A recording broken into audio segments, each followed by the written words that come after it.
And then there was this guy. Can we introduce him on the Radio Flyer podcast? Jeff Pope. Woo! Great crowd, thank you. Great crowd, love the audience. You talk about celebrities, though. Even I'm not at the celebrity status where I've got lawyers paying attention to my podcast. All right, I'm not at that level, and we're going to be getting to that coming up here on the Radio Flyer podcast.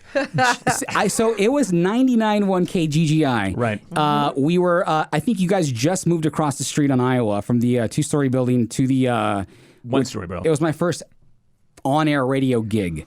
Mm-hmm. And Jesse Duran, who is the program director and the afternoon guy, who's also really good friends with you, gave me my first shot to be on the radio. And I felt like it was never going to happen until Jesse Duran heard my air check. And he's like, dude, you actually sound okay.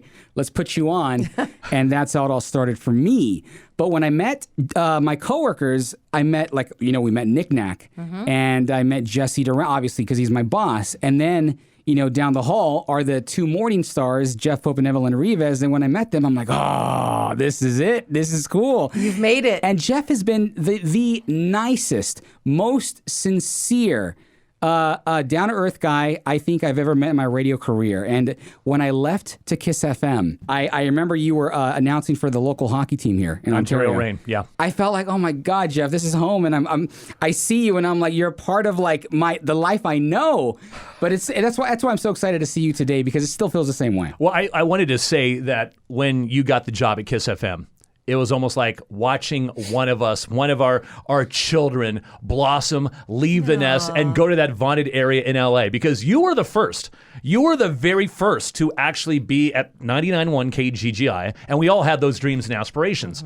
Everyone had that, I can't wait to get in LA. That's the dream. We're here waiting our time to get that shot in Los Angeles. And yeah, there were folks who were on the air there, but they were still based in Riverside, because that's the magic of radio. You were the first to physically make it all the way out there. Like, you not only made it all the way out there, you were freaking living in Los Feliz. I mean, you were living the life. And we're like, oh my God, he's done it. He's left the smog and the meth of the Inland Empire. He's grown up Freddie Rivera. And then you came back, and we love you even more. Oh, it is home. And Jeff Pope is honestly one of the most talented people here in the IE. Jeff, you were doing mornings here in the IE, and you're still doing mornings here in the IE. Still doing mornings. Hot 103.9, thank you very much, 5:30 to 10. But this was back in the KGGI days. It was Jeff and Evelyn. Everybody knew Jeff and Evelyn. Jeff, I want to talk about, because I still to this day cannot help the fact that I love radio so much. No matter what state that the industry is in today, I am passionate and crazy about it, and there's nothing I can do to stop it. No. Tell me where you began your career. What was your actual first on-air radio gig? Cal State San Bernardino. I was actually recruited out of high school to be a DJ at that school.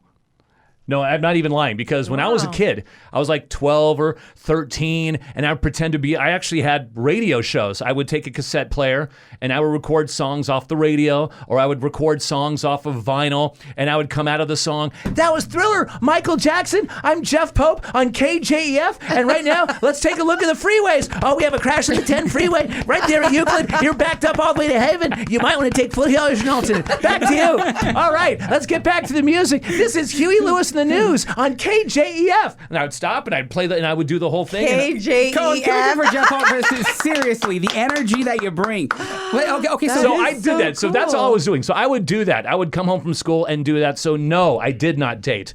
That was my thing. I had so much fun doing that and telling bad jokes. And so my senior year at Upland High, Go Highlanders, class of 87. My senior year of Upland High, there was this communications fair going on where it was between us, Claremont High School, and Chaffey High School. And you could either recite a poem, you could do an original song, you could rap, and there was even one that said 3-minute radio broadcast. And I'm like, hey. And I ended up doing a sports report. I did news. I talked about the weather. I threw in a bad joke, and I closed it up by saying, and that's the news the way I see it. I'm Jeff Pope, Upland High School, class of 87. And I freaking won the whole thing. Oh my God. I won the entire thing. And at that point, I said, you know what? I might want to make a career out of this. Yeah. I could actually do this. And so I remember I applied to UC Santa Cruz and Cal State Fullerton, because I did some research. Okay, Fullerton has a great radio program. UC Santa Cruz, yeah, I don't know much about the radio program, but it's up in the Bay Area, gorgeous view of the ocean. And all I know is that I got called out of class. I got called out of class sometime in March, marched down to the counselor's office, and there's some guy from Cal State San Bernardino. Hey, Jeff, good to meet you. I happen to see you've got really good grades. Did you apply to Cal State San Bernardino? No. May I ask why not? I never even heard of Cal State San Bernardino. Because you're in San Bernardino. I never heard of it. Never heard of it. He's like, well, I tell you what, I'm looking at your grades. Here's the deal. We're starting a brand new radio station. If you apply, I will guarantee not only will we accept you, but by your sophomore year, you will be at the campus radio station hosting your own show. Wow. Same reaction. Wow. He's like, did Fullerton make that promise? No. No. UC Santa Cruz? And I said, I don't think I can even afford to go to UC Santa Cruz. Wow. So sure enough, my sophomore year at Cal State San Bernardino, I was not only doing the play-by-play for the basketball team, but I was also Dr. Disco, the Duke of Cool, the Earl of Funk, the Caucasian Sensation at 106.3 and 107.5 KSSB. That was the Bee Gees. Coming up, I've got a classic song from Rick James. But before I do that, don't forget there's going to be a Health for Career Center going on at the PR Library. So make sure you're there from 2 to 4 to get your shots and your vaccinations. All right, super freak time. It's Rick James. I'm Dr. Disco with a prescription of Boogie right here on 106.3 KSSB. Hey! I love it. You were actually discovered, which is rare. I know. In high school, no less. High school. Wow. So did you feel a change in your confidence when you won that contest? Oh, absolutely. And now, because you've attached yourself to something and you're like, wait a minute, this could be for me. This could be something serious because, going through school, obviously, you're like, okay, I know I'm going to go to college. My parents have kind of said, you're going to college. I really don't know what I'm studying or what I'm going to do. Did you have an idea of what you wanted to do at all? Or Not really. I really hadn't thought about that. I still had my little fun with radio, and I would listen and practice play-by-play of sports teams, but I really hadn't done anything that would say, okay, this is the career I'm going, until I won that communications fair, because that was not only just Upland High School, that involved 2 other schools. Right. So I said, okay, all right, I got this, and sure, and I lived at that radio station. I had disco shows going constantly. I did a sports show on Sunday nights. I was there all the time. 5 years of Taco Bell, top ramen, and cup of noodles. I had the worst diet of all time, That's but the I college loved staple. it. Yeah. I loved it. I absolutely loved it. And I approached my shows like it was a morning show. And even though it was 2 to 4 in the afternoon, I had like a music log. I said, okay, these are the songs I'm going to do. Here are my segues. I'm going to talk about that, hit that. I came in with sheets of paper, whereas everyone else is just playing stuff off the wall. They're playing typical college music. But I was asked, is there anything specific you want to play? And I'm like, what do I have? What do I have a lot of? Oh, my dad, I got a bunch of disco songs I could play. Can I be Dr. Disco? I just threw it out there. You want to play disco music? Disco's dead. Yeah? Dr. Disco's going to bring that puppy back to life. I told him. And sure enough, and we actually had serious listeners that knew, okay, 2 to 4, they're going to be in the student union because that's where they had the speaker, the lone radio speaker. Hey, you're going to play some disco music from 2 to 4. So Cal State San Bernardino radio broadcasted to Cal State San Bernardino only? Or was it, it was like cable FM. So it was only Right. to the school. And then by the time I graduated, they had branched out to FM. So now, from Palm Street all the way to Kendall Avenue and to the 215 freeway, it's KSSB 106.3. See, Michelle, they had great radio programs back in the day. Right. Mm-hmm. And Cal State San Bernardino was known for having a really good radio program. Right. And I always knew that, and I always wanted to go. But I don't know what happened afterwards. I think the fact that I just went to Chafee for 1 year. Well, I'll tell you That's a whole different story. I'll tell you what but- happened. They actually, when no one was looking, let's boost the power over here. And they illegally boosted the power to the point where the FCC noticed. Oh. Gone. Oh, gotcha. Gone. Gotcha. So they came back I think several years later, and now it's internet radio. And Right. It's pretty good internet radio. So you were talking about you not dating, but you were doing radio. I want to talk about that Right. because... What are you laughing at? No, I'm not going to lie. I'm laughing with you. I promise. With you. Okay. With you. I can relate to that because when you find a passion, Right. a true passion, As I'm trying to take a drink of my I can water, relate to you being a virgin all through high school.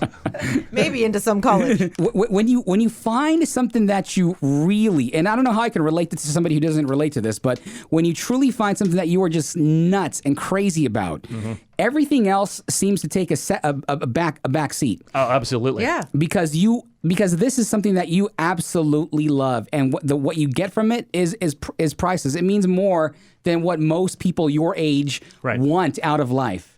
Is that how you felt? That was my thing in college. Was okay. Radio. I'm gonna have so much fun with this. This is going to be my main focus.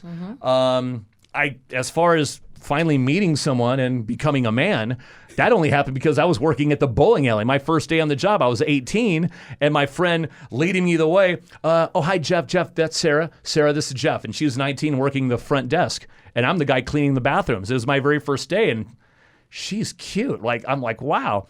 And after my friend's like, this is Jeff, and I remember her saying, whatever, there's a spill lane 4. Can you get that handled? Can you go clean that up? Thanks. Absolutely. And Trash so is full. that's where I met my wife, was at The bowling alley. Yeah. How long did it that's take cool. for you to start to build a We actually started dating like 2 years later because we're working together, and I was kind of nervous, because I've never had a girlfriend before, and I was just in awe, just because number one, she's older than me, and number two, she's really good looking. And we worked every single day. Yeah. So I was in her presence all the time. And she went to Cal State Fullerton. I went to San Bernardino. So the only time we really saw each other was at the bowling alley because she had a full-time schedule. I had a full-time schedule. I remember we did start dating when I was 20 and she was 21. And then we broke up in the summer. I got the typical, we need to see other people. Because at that point, it had been 6 months. And I still remember going on the air and just playing some bad disco and dedicating it to her. Sad music songs. Last Dance, Donna Summer. That was in heavy rotation. Oh, that's terrible. I believe in Heavy miracles. yes, heavy. Hot chocolate. Oh my God. This goes out to you. You sexy thing. I'm going to send that to someone else on 106.3 KSSB. Dr. Disco in the office is closed. Do you think she was listening at that time? Did she ever No. tell you that? No, she didn't. But when we did get back together, and I'm going to give, this is, it's everybody watching, you've got to make sure that she is jealous of someone else, because someone else saw that I was a free agent and said, hey, you want to go out to dinner maybe after one of your shifts? And this is back when I worked late, like until 2 a.m. So that meant Spires. All right. So first time date with her, and I go to get my menu. Home chick pulls out a cigarette and think about that. That's how long ago that was, Freddie. They could still smoke inside They could Spires? still smoke. And I'm like, I was going to get the salad. It was horrific. But horrific. you have leverage now. I have leverage. And so my future wife saw that. And one night, and so I ended up, and then I went out on a date with someone else who happened to be a big hockey fan. So she saw my passion, talked about hockey one night at the bowling alley, and we went out. So I'm working late, and my wife has to wait for me to finish before we can walk out together. She has to wait for me because she's closing the place up. And at this point, I'm 21, she's 22. And I put up a sign like, Freddie Rivera, 300 game, congratulations. I put up the letters, whatever. And then phone rings, she picks it up. Jeff, some girl. I pick up yeah, hi. Oh, you got the flowers? Yeah, I'm sorry you're sick. Yeah, sure, okay. We can go out Saturday night? Perfect. The Kings are in town. Yeah, okay. All right, yeah, no problem. Let me, I'm just ready to leave here. I'll go get the tickets tomorrow. Yeah, Ticketmaster, no problem. Okay, bye-bye. She's giving you the evil eye. Right, she's just there, so we finish, and now we walk out the doors together, and she closes up the door. We get to my car. She throws me on the hood of my car and makes out with me. What? Hey, straight out of a movie. Yes. She took her shot. She scored. Light came on, and you're not going. You're not going with this girl. 9 years later, we were married. Oh, and I that love started. it. Awesome. I love So that's it. Does that scene from your movie go down as one of those Most pivotal, events one of the biggest. where you wish you could share that moment and tell everybody how amazing it was, but nobody will ever know. Only you and her. If social media was alive back then, I mean, at that point, my relationship status no longer complicated. I mean, at that, It's definitely not complicated anymore. Hey, thank you for, I'd tagged her on a picture of the hood of my car. This is where I made out last Thanks night. for last night. I mean, Here are the seriously. fingerprints right here. It happened. Trust me. How long did it take you to start actually getting paid to do radio? That would have been, let's see. So I was fortunate. I graduated in June from San Bernardino, and I started getting paid in December at a small sports station right behind San Gorgonio High School. Okay. KMEN Sports. And I only got that job because there was someone who I graduated the quarter ahead of me in San Bernardino. And he got a job at this small AM station, 1350 KMEN, San Bernardino, Riverside. And they were all syndicated. So there was no local programming except from 3 to 7 in the afternoon. They had like a local talk show. And he said, hey, we're going to start going live like 24/7 and we need some hosts. And I know you did basketball and you hosted a sports show. You want to do the job? Sure. So he brought me in for an interview with this guy. So looking at my resume. So you do high school sports? You've announced some of that? Oh, yeah. It says you know like all the schools and all their nicknames? Oh, absolutely. Okay. Pacific High School, Pirates. Rancho Cucamonga, Cougars. Etiwanda, Eagles. Fontana, Steelers. We can go all night long. Yeah. I know every freaking mascot of every local school. All right. Well, I tell you what, can you come in for a second interview like Monday? Absolutely. And I remember going home. I was so excited. And I was still living with my dad at this point in Upland. And I'm like, Dad, oh my God, I nailed the interview. He loved it. We're talking sports, blah, blah, blah. And I remember my dad saying, oh, well, how much are they offering? I don't know. It never came We up. didn't get that far. It never came It's up. always the question. Right? It never came up. Especially from the parents. How well Yes, are you going to be making exactly. money? See, they don't understand. See, to them, I mean, a job is a job. You get paid. And he's Right. like, what do you mean it never came up? Dude, we're talking sports. We're talking high school. Yeah. They loved it. I don't know. Maybe it'll come up in the second interview. All right, son, I trust you on this. And sure enough, second interview, and he's like giving me like, okay, give me some play-by-play just off the top of your head. What's a sport? I said, I like hockey. Give me some hockey play-by-play. All right. Rob Blake has the puck. Kings in a power play. He puts it over to the right side with a shot. Big save by Waugh. Puck back in the corner in front. Score! Such a good announcer. Power play goal, and the Kings have retaken the lead at 3-2. And he loved it. That was great. He's like, you're hired. Yeah. All right. Right on the spot. Wow. Why would you not? I would hire you. And I even said, I was so excited. Well, when do I start? What's up? Well, I tell you, we need somebody to do the 12 to 8 shift.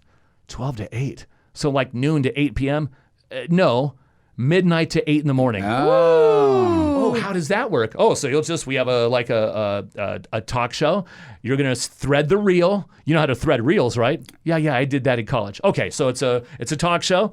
It expires. When it runs out, you play 3 minutes of commercials and get ready. You're on the air for 90 seconds an hour and you're just going to give updates and scores. All right, I start, woo, midnight. Oh my God, this is big time. I'm on the radio. I'm all excited. I go home. Dad, I got the job. I start radio. Oh my God, I can't even believe this. My dream has come true. And he's like, well, what's your salary? He still didn't ask. I don't know. I'm not sure. It never came up. What is the matter with you? You get your first job out of college and you have no idea what you're making. And I remember saying, it's radio. It has to be a lot of money, right? It has to be. That's what everybody thinks, right? And I remember that first, okay, here we go, and I'm looking at the clock, just like up on the wall. My very first shift, okay, and I've got the thing is going out and it's running out. Okay, it's 12, I gotta be on the air at 12:30. That's when I start talking. So the thing runs out at 12:27 and I hit the commercials. Okay, and they're like 1 minute spots each, but you had to hit them separately. As you well know, nowadays they just run automatically. You don't have to worry about hitting them individually. Right. So I hit the first one. Okay, let me write this in. Okay, it's ending. Hit the second one. Okay, third one's about to end. Oh, I gotta thread the reel when I'm done. Ooh, let me get that. Okay, now we're good. I hit the thing. It's time for the KMEN Sports Ticker. I'm Jeff Pope. It is 12:30. The Lakers with a big win last night. Their fifth in a row. They defeated Golden State 80-79 on a big basket by Magic Johnson at the tail end. He's now got 33 points. That's his second game of 30 points or more. And I'm looking at the clock. I have another minute, and all I wrote was the Lakers. So at that point, I ad-libbed local sports. Meanwhile, the Fontana Steelers had a huge win in the Citrus Belt League when they beat Etiwanda last night by a score of 80-65. Etiwanda, their first loss in 3 years to Fontana. Steelers getting great production out of their 2 point guards, Steve Lopez and Eduardo Fernandez. They both led the way with 50 points in scoring. I'll have more coming up at 1 o'clock. I'm Jeff Pope, and you're listening to KMEN 1350 AM Sports Radio. Into the reel. Oh. You're all, now I got to make up another one. Okay. Okay, and I said, okay, note to self, I actually have to know who these players are. I can't just ad-lib. Okay, I have to come up with more because, I didn't have a chance to practice. And my brother calls in the hotline. And he was listening back. That was awesome, bro. Oh, You sounded I great. love that. Your dad, we're all here in your room listening to you on the radio. And I was like, gosh, oh my God. I love that. And so many people at the radio or at the bowling alley were listening. Yeah. Because my girlfriend was like, oh, he's going to be on the radio, 12 midnight, 13:50 a.m. And it was like, and I was just on a high. I was on a major rush. To have your parents hear you on your first or second or third shift on radio is a moment you'll never forget. It means a lot. Right. And it's almost as big as when I got that first paycheck. So 3 weeks later, all right. Now you see how much you get paid? All right, 80. And I'm like opening up. And I saw the gross. And I saw the hours. Okay. Can we do Let me get a calculator. $4.75 an hour. That's minimum wage. I'm a college graduate. And so one of the guys is walking by. He'd been there for 3 years. I'm like, hey, what's the deal with the pay? He's like, it's not good. No, I mean, what's the salary structure here? There's no salary structure. He's like, you make that much forever. We make $4.75 an hour. Wow. But everyone graduated from college here, right? I mean, you went to Azusa Pacific. Yeah. Sheesh. So I don't understand why $4.75. He's like, that weeds out people that just want to do this for fun. If you really, really want to do radio, whatever you're getting paid is not going to matter to you at first. Right. Mm-hmm. You work on it now, and then later the money will come. Exactly. Are you still living at home?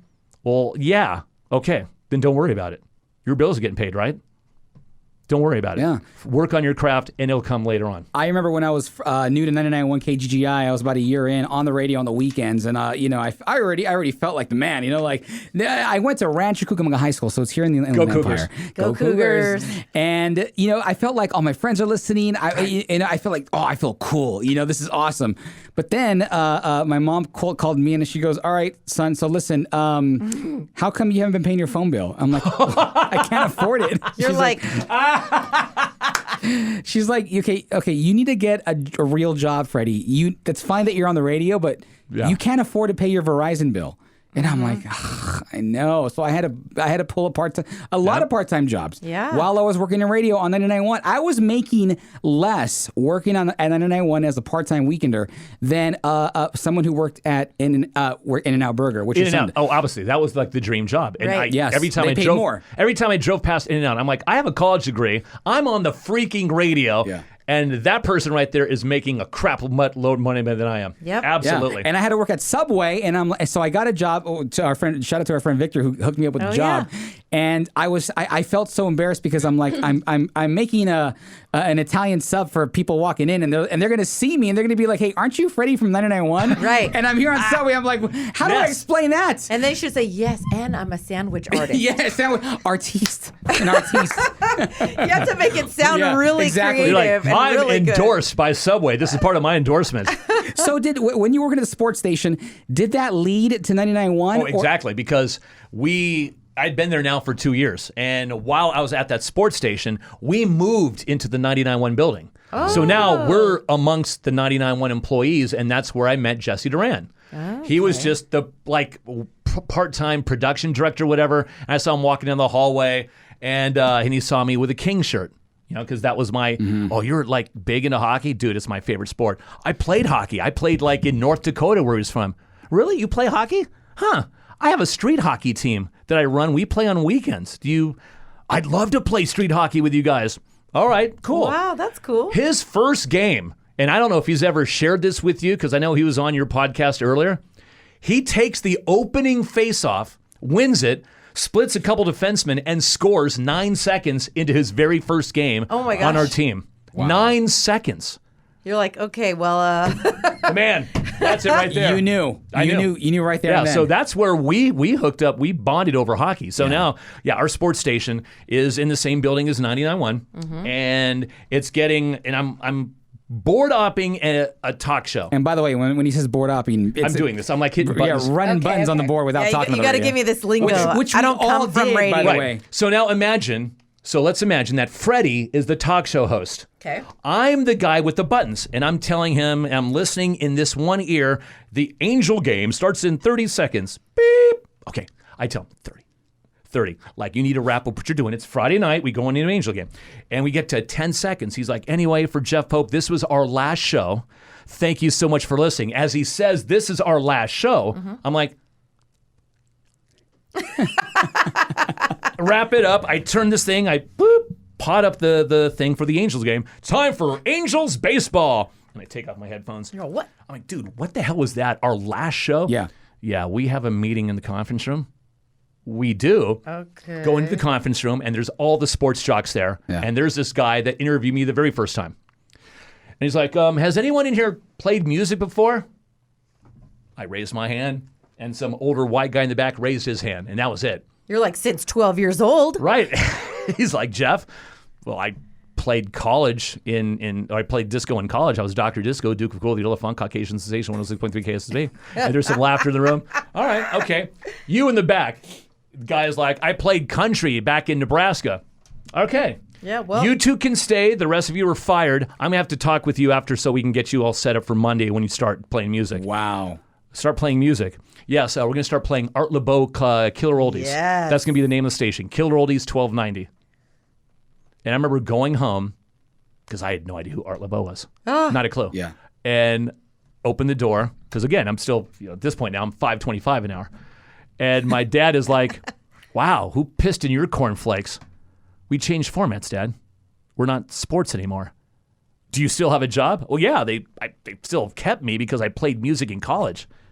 Who the hell's Art LeBeau? Oh, oldies but goodies, son. And he goes to his music collection. Yeah. He's got oldies but goodies, Lo Mucho Te Que Quiero. I mean, he's got the 9-minute version of Reasons, Always and Forever. Oh, my He's pulling goodness. everything. Yeah. I mean, be thankful for what you got. All the classics. Oh, you go in there Monday, you show them this. Oh, they're going to love you, son. They're going to love you. Trust me. Art LeBeau, he's the man. Monday night, and I had like a milk crate with all of the stuff that my dad gave me. And the new PD was like, wow, looks like you don't need me to help program the station. You've already got the music handled. Right. I'm just going to go home. I'm just going to listen to you at home and have some beer. Do your thing. Yeah. And for the first time, we actually had like listeners requesting songs, and they were all like 13 and 14, like teenagers that wanted to hear Art LeBeau. Yeah. And so for the first time, and now I realize why they made that change, because when Arbitron ratings came out after the change, for the first time ever, that frequency, 1290, had gotten ratings. Wow. For the first time. In fact, on Fridays, it was absolutely out of control. I had just putting people on the air, and like a girl would call up, yeah, me and my friend want to hear about, Grammar Police. My friend and I. My friend and I want to hear the whispers right here in 1290 came. And I had like Pendejo Alert. Pendejo. I freaking ran it. And the great thing was the ratings I had on a Friday night beat 99.1. Wow. Right? No kidding. That's a big deal. And so, with that going on, at the time, Hollywood Hamilton was doing the morning show I remember that. for 99.1. Well, there was a falling out, and he quit. And now you had a bunch of just sidekicks running the show, and it was pretty bad. And so, Jesse, who was like really a fan of mine now, was like, hey, you got to play for that morning show job. It's available, But unfortunately, the PD at the time did not want me to do the morning show because I was a sports guy who only stuck around because it's music. And so I actually got fired because I messed up a commercial, and I was like the first one to do so. So they had to make an example out of me. And I remember I was doing the PA announcing for the minor league baseball team, San Bernardino Spirit. Mm-hmm. I'm in now batting second baseman Freddie Rivera. And then the phone rings, and the guy picks up. It's your boss at the radio station? Yeah, what's up? You screwed up a commercial. You have to come here and fix it. I can't come in there and fix it right now. I'm in the middle of something. Wait, hold on. Don't forget, fans, there are still tickets available for tomorrow night's game against the Rancho Cucamonga Quakes. Please go down to the box office. Good tickets are still available, or you can call us at 880-SPIRIT. I can't. I'm in the middle of a baseball game. Well, this is broken and blah, blah, blah. So the next time I showed up, they let me go. And and so the 99.1 DJ made the AM guy fire me. And so I cried on the way home going, what am I going to do? Yeah. I'm out of the business. But then luckily I hooked up doing traffic in LA, where I was like the traffic and news guy. And that's how I ended up on 103.9. I basically filled in for someone who went on vacation. By the way, if you're in radio, don't go on vacation and get replaced by somebody who's better than you. Well, Because on vacation? I ended up taking his job because I was so good doing news and See, traffic. that's the thing. That happens all the That's it. time. You can spot that from a mile away. You know they're going to can you. You make ahead of sure time. you find someone who sucks ass to take your place. You do, or you don't even take vacation. Well, which could is you not out of imagine? the, So somebody had to ask you to take over for them when they went on vacation. Right. Well, and they- then you killed it. I and then- absolutely killed it, and he had no job when he came back. That's Welcome rad. back, pal. That's rad. That's how the business works. Oh my Right. god. That's how it works. though. Cutthroat. Yeah, oh, very. It got to the point where I was filling in for someone else because she had been let go, and they liked me as a fill-in. And I'm doing this, and she comes in and says, "What are you doing in my son of a bitch?" Mm-hmm. You need to talk to Ed. Awkward.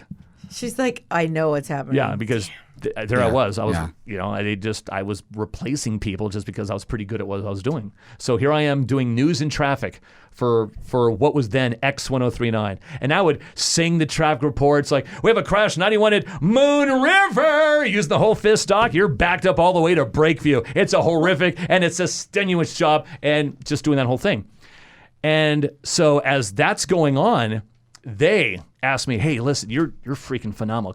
Would you want to do full time, like do the morning show for 1039?" I'm like, "Hell no, I'm in LA. Why would I go back? You guys are in San Bernardino. No, I'm in LA. This is where I want to be because I got all these other stations. I'm fine." Yeah. He's like, "Oh, I dude, you're really good. I think you're wasting your talent just being news and traffic." Yeah. No, I'm good, dude. I'm all right. And he asked So you did turn down a morning show. second time. Yeah, he asked twice. And then Jesse gets the gig at 99.1. Now he's the boss. Okay. And his first call was to me. And he's like, "Dude, I'm now the programmer over here at 99.1. I got the job." Dude, that's freaking awesome. You've been after that job for a couple years, man. That's great. You want to do my morning show? You're like, again? No, that's a different beast. Yeah. 99.1. Oh, yeah. I listened to them in school. Yeah. And their signal is huge. Right. So sure enough, I said, "You know what? Let me listen to what's on 99.1 first." Because I'm now at this point, I'm living in Orange County with my brother. We have an apartment, and I'm like, full time doing LA news and traffic. Let me see what's on first. So I'm listening. It's a show called The Doghouse, and they are based out of San Francisco. I know this because they're talking about all things Bay Area. They're giving away concert tickets to the Cow Palace. Their traffic reports, it's a crash not on the 101, but on 101. It's all Bay Area. And they have strippers on the radio. And I'm thinking, 99.1 is gauged to females.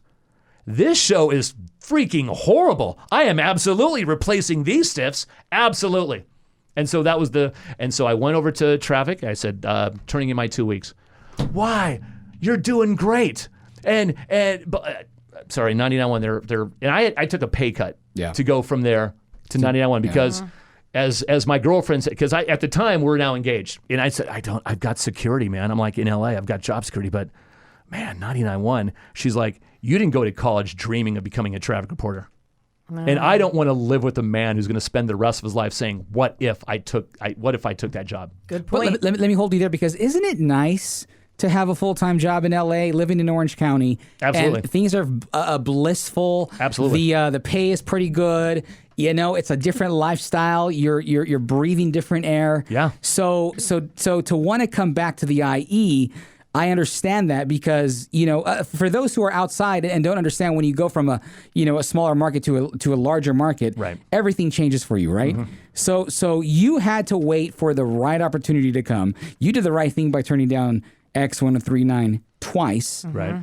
Then Jesse Duran, who's your friend, finally becomes the boss, Right. the program director of 99.1 KGGI, and calls up Jeff Pope and says, "Do you want to come?" And how long did it take you for you to say yes? It took me one day because I wanted it, because he got the gig on a Friday and he said, blah, blah, I want to do the morning show. I said, I want to hear what's going on.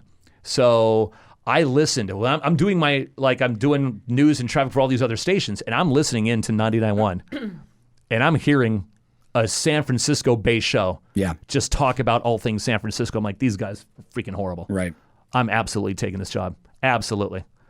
And so I turned in my 2 week notice, and it got back to the hosts at X1039. They were freaking pissed. Of course. Yeah. They were beyond pissed. Well, they didn't know that I'd been asked to take over their job. They had no idea. They were now pissed because I'm going to the competition. I'm going to be their direct competitor. Yeah. And I remember the one guy saying, that's just crap. That's it. You're going to freaking bolt on us like that? Yeah. Dude, it's a huge opportunity. Yeah. Don't hate. He's like, no, that's bullshit. You're our traffic guy, and now you're going to do us like that? Yeah. You do the same. Yeah. Yeah, It's of 99.1. course. Yeah. You do the same. Well, I don't want any of your crap, none of your funny singing. I just want straight news, all right? Yeah. Just give us the straight news. You got it. And they said, let's go to Jeff Pope. Well, thank you very much. President Clinton invited the head of Montserrat to come over, and they were talking about foreign policy. Gold is up 15 cents, and oil is at $98 a barrel. I'm Jeff Pope. And that was it. That's what they wanted. What the hell was that? Oh, you're going to be a smartass? Fine. We're not even going to be on. All right, we're not going to be on.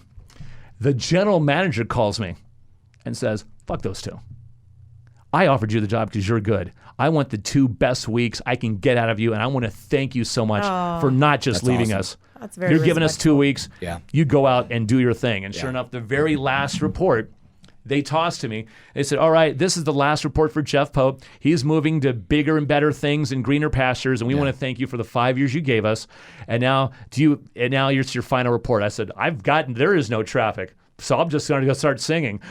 Moon River freeways, and I just did the whole thing, and that was it. And I didn't hose them over by saying, "Hey, you can join me Monday at 99.1 KGGI." Yeah. I didn't Right. screw them over, Right. Because that would not have been professional. Right. Mm-hmm.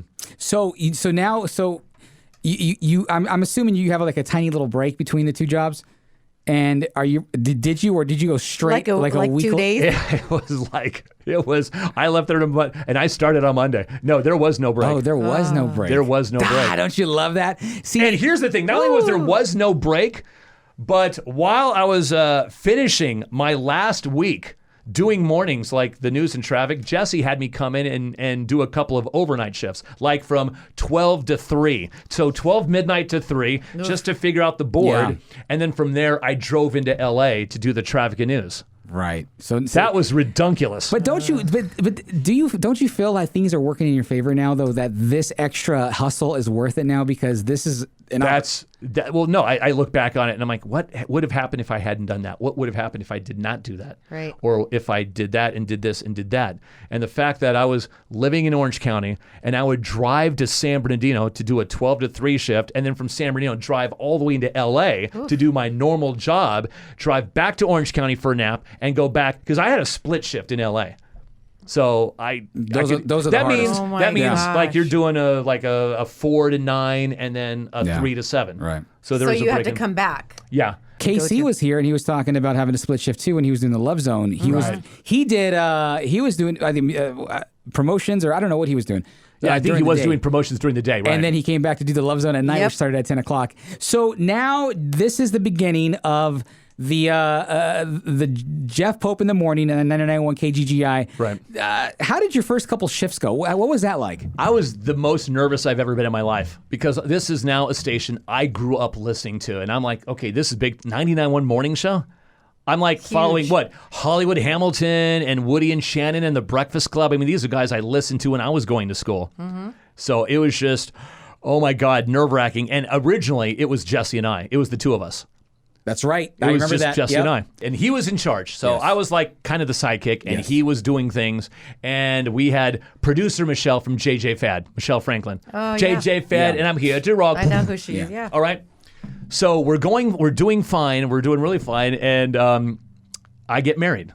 Oh, no. And then we bring in Bubba the Schizo as like a third Wow, sidekick. I totally remember Bubba Remember the that? Yeah. Schizo. Yes. Okay, so bring in Bubba the Schizo. I go away for 10 days. I come back. The very first shift, after just the break, Jesse says, okay, you're now in charge. I go here, and Jesse goes over there. And I think that lasted for a day. And he's like, I'm not funny. I'm going back to afternoons, and now it's going to be you and Bubba, the Weddle Wake Up Show. The Weddle Wake All Up right. Show.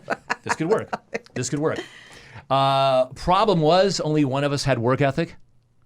Yeah. Like, I got in early and bust my ass because I don't have a team of writers working for me. So I did all my stuff, blah, blah, blah. Did all my own commercials. Show ends at 10. I'm not going home. Which, by the way, that's what I remember about Jeff Pope is when I was there, Jeff would show up at like 3, 4 in the morning. Yeah. And when I would be leaving sometimes, and we would cross paths, and I'm like, God, this guy's here early. His show doesn't start for another 2 hours. Right, no kidding. But he's on the computer writing up stuff and document.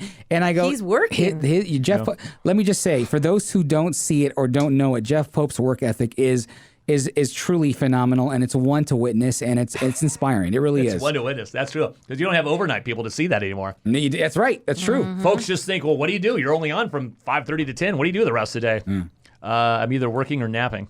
You know what? For us outsiders, it does seem that way. When you say you're there from 6 to 10, 6 a.m. to 10, you think that your shift is over after 6 to 10. Well, some people actually do that shift from 6 to 10. But there's some people who do, show up early or stay late. Right. I always stayed late, I was always the flip side. Freddie can't show up early. Let me ask you this. Were you naturally a morning person when you first started? No. You weren't? Not at all. Okay. Oh no, the days when I was working at the bowling alley, I routinely stayed until like 2:00 in the morning. Yeah. And then and the first couple of years when I was doing mornings and I'd go on vacation, I'd sleep in until 9:30, 10:00 in the afternoon. Was it a struggle for you waking up early when you first started doing mornings at 99.1, or did you feel like you caught on pretty naturally? It's okay. Getting up at 2:45 in the morning is never natural. Never. Yeah. Unless you have to pee.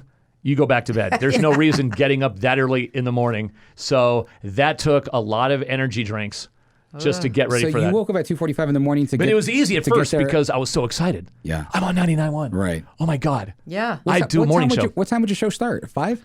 5, I think. God, that was so long ago. I think we started, it was at 5.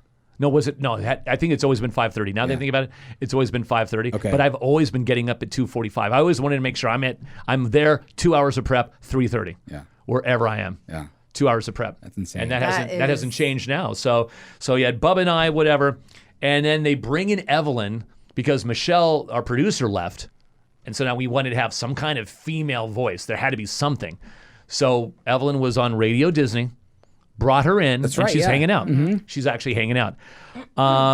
Show is kind of getting a little stagnant with some of the bits we're doing. Bubba had the same characters. Nothing was really evolving per se. Mm-hmm. And then he took a personal day off to do something. He just took the day off. And so Evelyn was forced to play the co-host. And as Jesse said, listening to that show, that was absolute magic. You two... You guys were going back and forth, the female role, male role, Latina, wedo. She's young, you're old. It just worked perfectly. And he said, if there are some changes in the morning show, just be ready for that.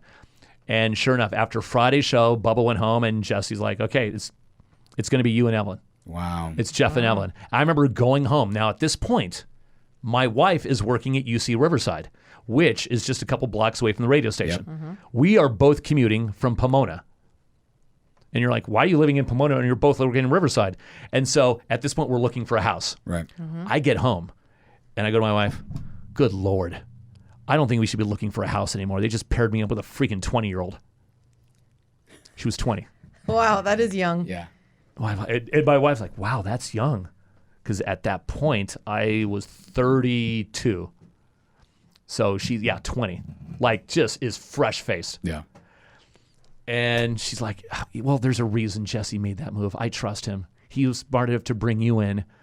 And I think it's good. It's a good thing. And it was absolute magic. Her work ethic, unfreaking believable. Yeah. It was like a female version of me. Yeah. That's seriously. great. She got there early. She stayed late. And if we did sticker spottings, I still remember going out to San Jacinto, hanging out in a freaking Dairy Queen parking lot. It's 107 degrees outside. Evelyn is 8 months pregnant. And we're handing out bumper stickers.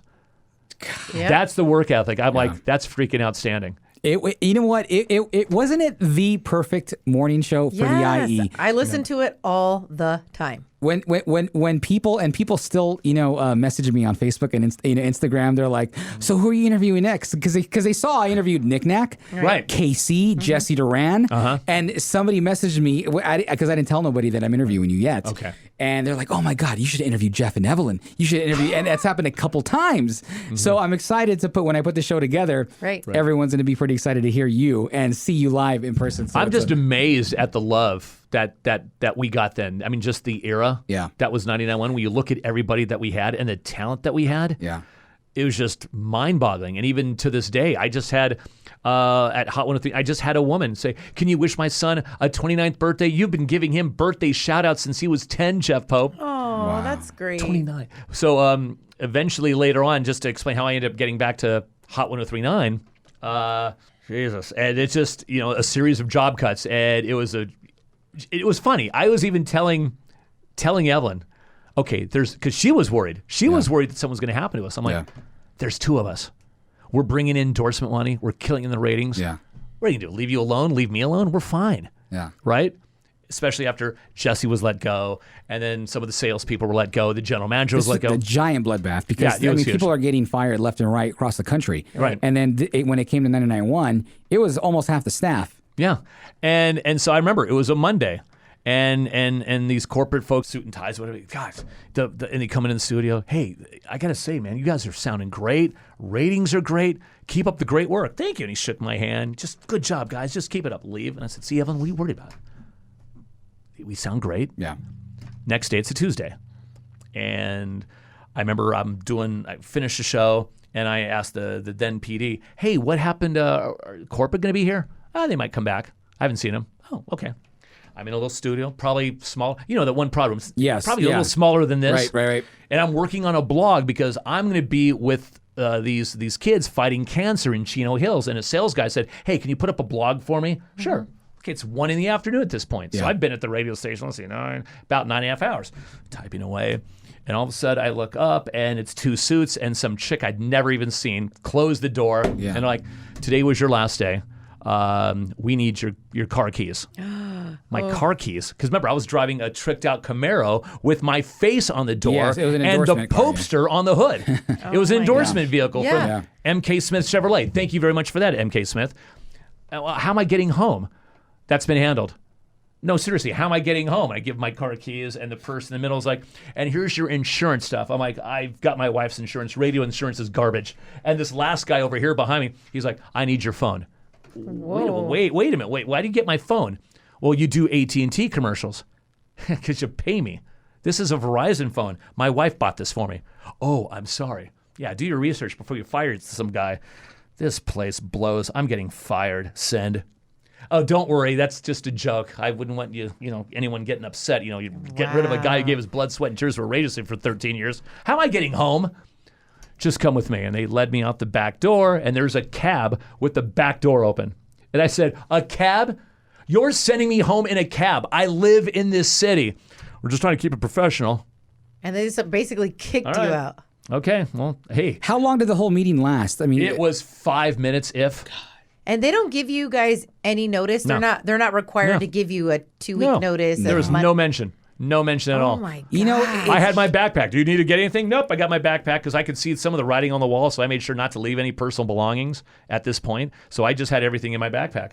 And I get in the cab, and the driver's like, where to? The unemployment line. And he starts laughing. Oh my God. I listen to you and Evelyn all the time. That was funny, dude. So he knew you, and then you tell. Oh, right. man. So now we're on the way home, and I call my wife. Hey, honey. Yeah, they blew me out today. I got fired. No, seriously. You want to talk to the cab driver? I'm going home in a cab. And she's like, talk to her. You're joking, like, right? Oh my God! Listen, I gotta go. I gotta call Jesse and let him know what's going on. And I tell him, he's like, "Fuck those people! I can't believe they got rid of all that talent." So what are you gonna do now? I don't know. Take a nap. I'm tired. It's 1:15 in the afternoon. I've been up since 2:45. Well, that's the thing. What do you do? The moment you get fired, let go, or leave. What's the first thing that you do? Where does your mind go? Settle in. What did you do? I got to sleep in. That was my thought. I'm like, I don't have to wake up in the morning. Yeah. That was my initial. It took me 15 minutes to get home. Not once was it, how am I going to pay the damn bills? It's like, I don't have to wake up in the morning. Yeah. I guess I don't have to go to that Cancer Kids Foundation thing either. It was just, that was running in my mind. Yeah. Like, man, I just promoted something for the kids, and clearly I'm not allowed to go to that because it was a 99.1 event. Mm-hmm. I don't have to wake up in the morning. I get to wake up with my wife. I get to be a part of her routine now. I get to have coffee with her. I want to see what that's like because I'd never done that. You're like, babe, are you going to make breakfast? I'd never done that, you know? And so I remember we got to our front door and I saw the tab. It said $25. I'm like, I didn't know I was going to get fired today. Otherwise, I would have brought cash. He's like, oh, no, the company's got it covered. Oh, they do? Fuck Riverside. Let's go to the beach, brother. Let's party. Yeah, we'll put it all on their tab. Yeah. I can't do that. He's like, I can't blame you. You wouldn't want to get fired. And he laughed again. So I left with a laugh. I said, that's it. I'm out of here. You've been a great crowd. Love the audience. Thanks for the drive. Yep.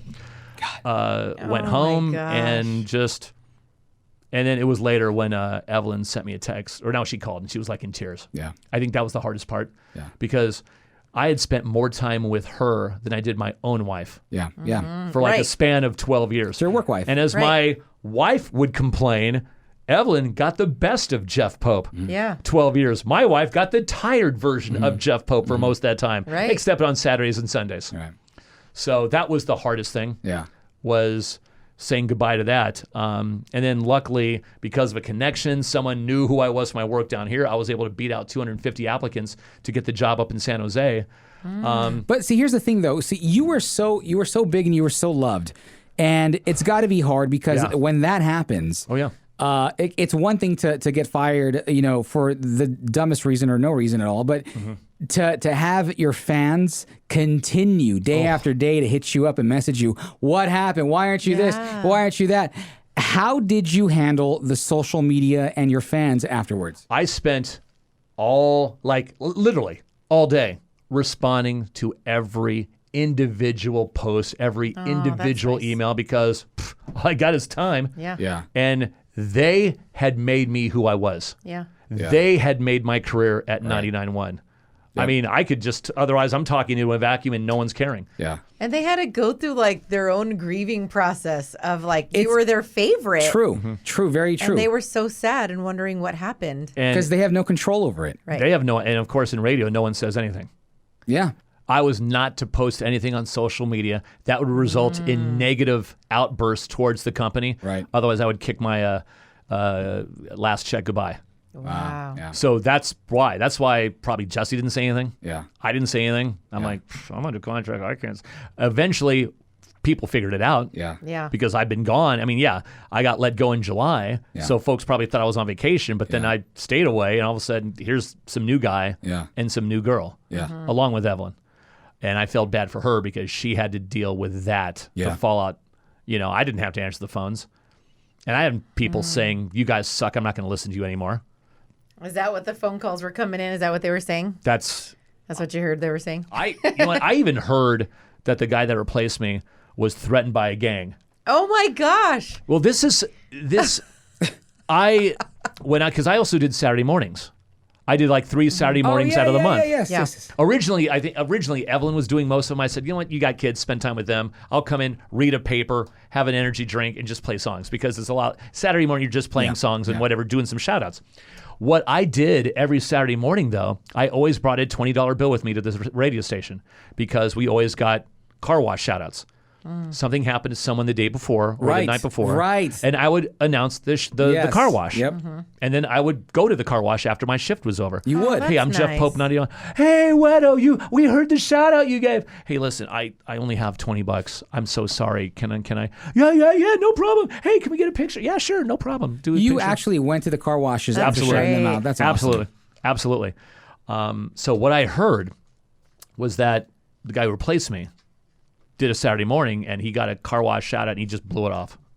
And it was from a gang member who did not take too kindly to be blown off because the Wedo always took care of him. Yeah. And was always got in their backs.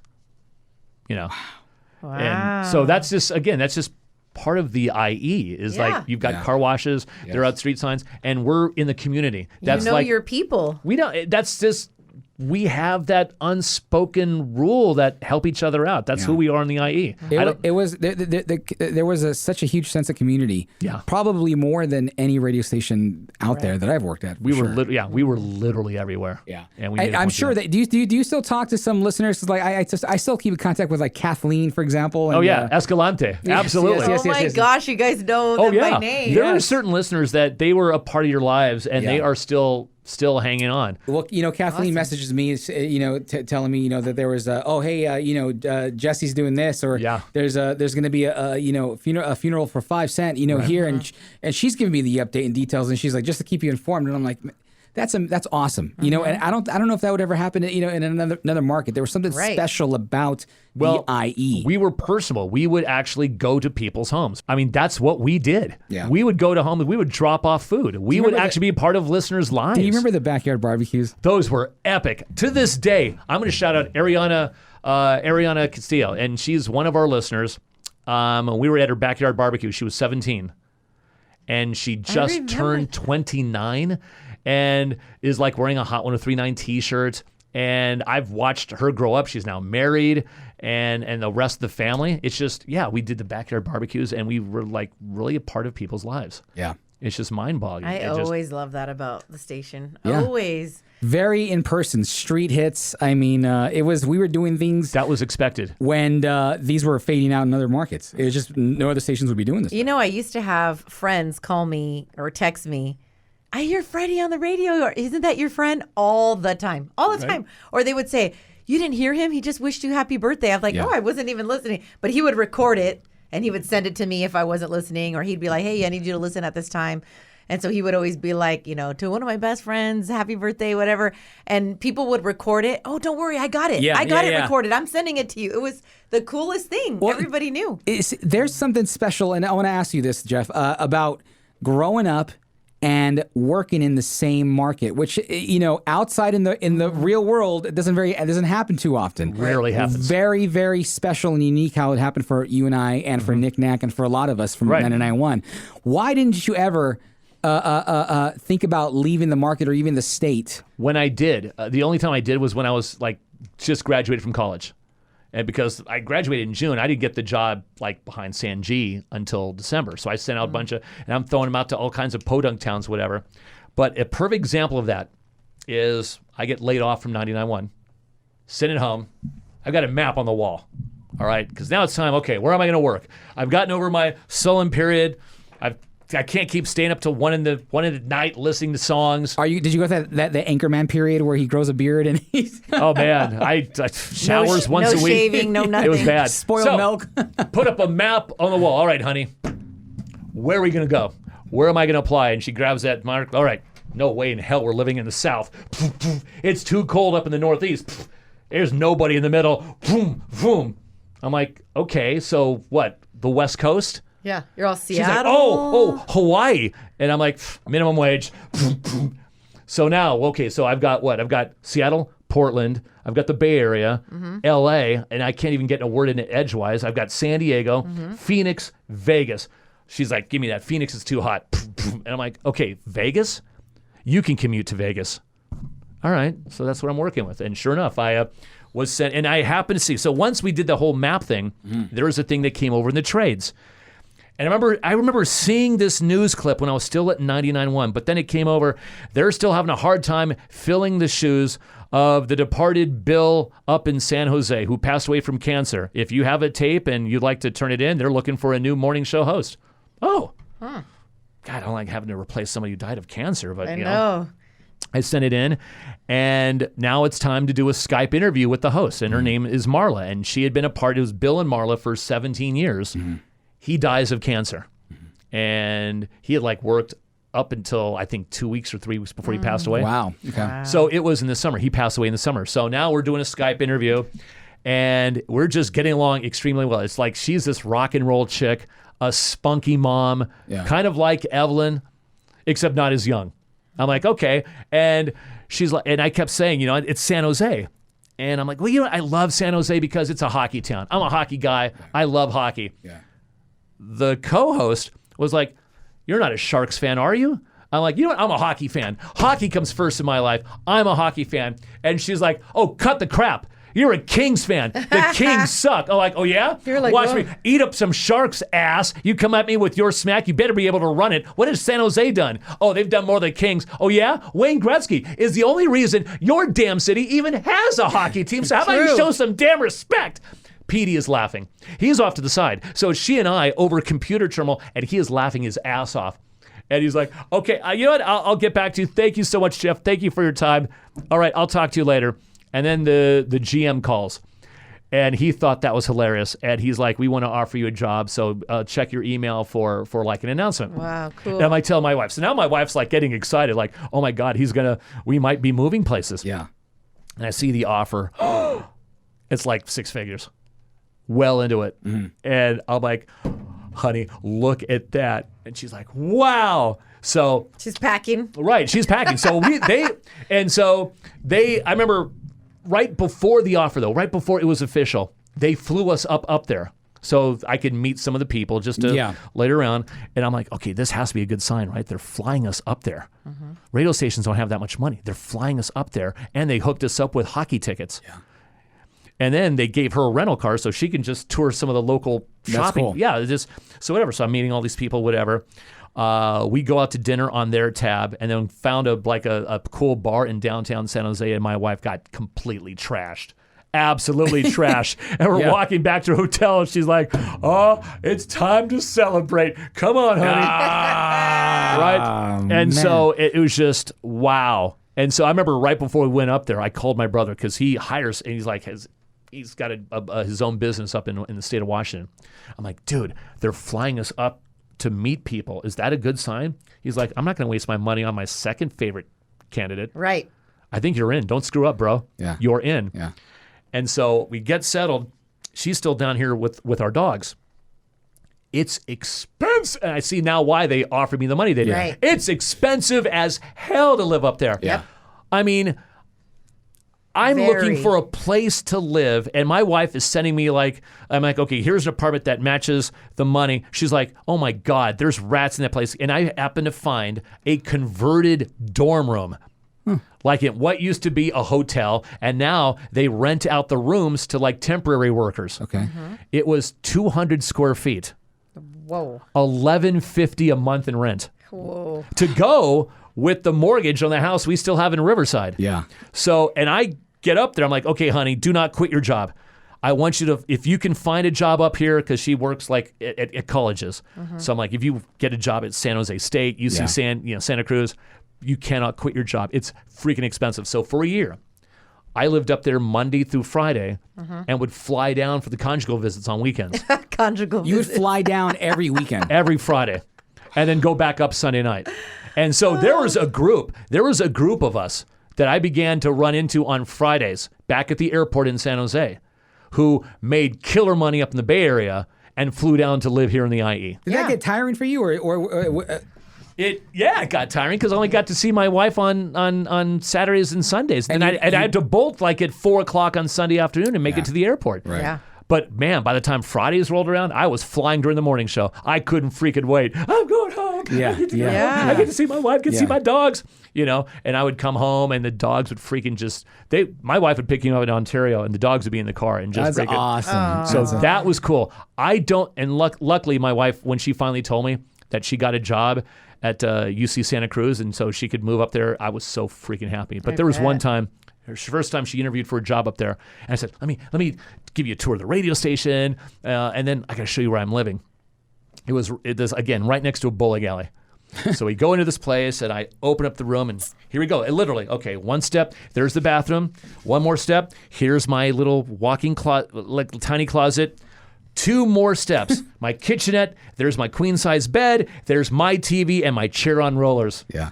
And she sat on the bed, she says, I'm so sorry you have to live like this. I'm like, this is part of the dream. Yeah. This is part of the dream. This is temporary. Yeah. This is only temporary. Yeah, of course. And the way they played me off, they played off my, and I remember I get the job and they said, okay, we have 3 rules for you. Number 1, don't say anything about the Dodgers. Oh my gosh. I quit. Really? Okay. All right. Can I talk about the Kings? Yeah, you can talk about the Kings, but we freaking hate the Dodgers up here. I know they do. Okay. Even Oakland A's fans hate the Dodgers? Yeah, Kirk Gibson. Oh, that home run. Oh, God. Oh, yeah, that was against Oakland. Okay. All right. What's the other rules? We don't say the in front of freeway numbers. If you say that, they're going to hate you because they know, oh, you brought some kid from SoCal up here. Interesting, yeah. The 10. Yeah. The- Well, then how do you say it then? We take 880 to 17 to 280 to 101. Okay. That's Cool. weird. Okay, I think I can learn that. What's the third rule? Don't say the El Camino Real. You'll sound like an idiot. I took 3 years of high school Spanish. Why would I say the and then El? It's part of the name. Right. El Camino Real. All right. I gotcha. All right. I think we can do this. And it was fine. Never once talked about anything about Dodgers or whatever. Yeah. But I'd only been there for 3 months. And the Kings are playing the Sharks in a playoff match. It's the first round of the playoffs, right? And the first 3 games, the Sharks win. You have to win 4 to advance, and the Sharks just crush in the first 3 games. And the mascot and Marla, my co-host, is making me wear teal, and I have to wear a Sharks jersey, and they're just making fun of me. They're totally ripping me, right? And the general manager calls me into his office. He's like, listen, close the door. All right. He's like, listen, I don't want anybody here to know what's going on, but I want the Kings to win the next 3 games. We have to have a deciding Game 7. This city is going to freaking lose its goddamn minds. Can you imagine that? A Game 7. Your Kings are sucking up the joint. They're going to lose 4 straight. We have businesses in downtown in San Jose. They just become alive. And I want you and Marla to go out there. I want you to introduce yourselves to a bunch of hockey fans, and I can't do that if the series is over. So you need to get out there. We need people. I need the Kings to start winning. And sure enough, the Kings started winning. And in fact, our station had set it up where when the Sharks won the series, the mascot would come in and like eat my head. The Sharks mascot. Actual shark. So here we are. The Kings win 3 in a row, and it's now time for Game 7, downtown San Jose. And again, our radio station was in downtown. It was a short walk to the SAP Center. So we were right in the middle of everything. And the boss, general manager, calls this meeting. He's like, all right, tonight, this is easily the biggest sporting event in the history of San Jose. It is Game 7, and this is what I want. I want our street team. We are going to represent the bars tonight. We're going to be out. I want station logos. I want colors, blah, blah, blah. Marla, I want you wearing a Sharks jersey. And Pope, you're not fucking wearing no King stuff. I'm like, no, and I knew. I'm like, I pay my mortgage. I'm just going to wear a polo. All right, I want you to go to bars and shake hands and kiss babies. This is the biggest thing ever. And hey, Pope, when the Sharks win, who's the next round opponent? It would be Anaheim. Oh, good. Another SoCal team. Perfect. That's beautiful. All right, we'll worry about that later. But let's go. Oh, I can't pay any of you to go out and hit the streets, but just do your thing. And so he leaves, and a bunch of employees were like, God damn, I hope the Kings win tonight. And we don't want to keep doing this for free and whatever. So that night, we're at a bar, and it's like 3 hours until they drop the puck. And these Sharks fans are nervous as hell. They've lost 3 in a row, and if they lose tonight, it's the biggest choke job in the history of sports. Biggest. By far. And Marla, oh, hi, we're Chip Pope and Marla from Mix 106.5, blah, blah. Oh, yeah, I listen to you guys all the time. Hey, and shaking hands, and we're giving out CDs, and this big muscular guy with a Sharks tattoo. Oh, my I said, gosh. Hi, I'm Pope. I'm with her in the morning. Hey, so where are you from? You're new, right? Yeah, I'm new. Where are you from? I'm from Riverside. Riverside. That's like by L.A., isn't it? It's Southern California. Are you a Kings fan? And now he's like standing up. Are you a Kings fan? I'm a hockey fan. And if the Sharks win tonight, oh my God, I hope they beat the Ducks. I hate the Ducks. I'm a hockey fan. Mm-hmm. And he looks at the CD, he looks at me. I appreciate that. Pope? Yeah, Pope, that's my name. I appreciate it. Well, thank you. He sits down. Fuck. You're like, I thought I was Holy going hell. to get beat up. Right? So I go and I'm watching. I go back to my little hovel to watch the game, and the Sharks score first, 1-0. I'm like, okay. The Kings get like the next 5. And the entire part where I'm at, I'm hearing, fuck, God damn. Yeah. And so now my Facebook is blowing up. The Kings have won. They pull off this dramatic come from behind win, and my face, oh, I can't wait to hear you rip on the Sharks in the morning. Oh, you're going to kick their asses. Oh, this is going to be, I'm tuning in online. I'm going to listen to you. I'm going to listen to you. There was one voice of reason. Says, yeah, I don't think he's going to say anything bad because he works and lives in that city. He doesn't want to get jumped Yeah. walking to his car. Next morning, it gets to the news headlines, blah, blah, blah, and it comes in. I always lead off. I said, how about the game last night? I said nothing. She went off. Oh my God, we choked. We always choke. And to the Kings, oh my God, that was the worst. She's like in tears. And then you're just laughing at her. And I'm just. And then when we get to like, we're getting like, the break is going a little long. So I'm like, and she's like, God, all right, we have this. We'll have this coming up. Your shot at $1,000. Damn you, Sharks. Sweep out. You should have made a bet with her that she had to wear a Kings jersey to the station. I did. Well, I did. She did wear like some King stuff, like after they lost the first game. And then, but I'm watching and I'm thinking, this is easily the worst loss in San Jose. This may have been the worst thing to happen to the city. I'm not going to freaking tee off because I want these people to love me. Yeah. It sounds like they really loved you there. They did because we were able to tell and share real stories like that. Like, and then my trying to get a house. You know, and that's stupid. The market up there is insane. Mm-hmm. A middle-class house is $1 million up there. Mm-hmm. Yep. I'm a Riverside dude. Mm-hmm. Who the hell's spending $1 million on a house? Oh, that's what we bid.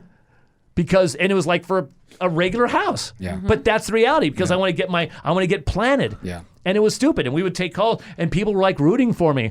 Oh, Pope, we hope you get a house. I know it's tough up here and we're so sorry to hear about that. I was renting a house from a listener. That's right. You told me that. I was renting a house from a listener. Yeah, because originally when my wife got the job at UC Santa Cruz, I'm like, oh my God, we could live in Santa Cruz. We could live at the beach. Yeah. And I'll commute up. And it's like, their beach up there is weird here. There's so many ways to get to a beach in Southern California. Up there, you go up a mountain road and drop it down, and that's it. Yeah. There's really, and if that road is closed, you're not going anywhere. Yeah. Mm-hmm. And so my wife, for that reason, said, no, I don't want to live in Santa Cruz because if something happens on that mountain road, you're not getting to work. So let's get a place in San Jose, and nobody would rent to anybody. And I had dogs.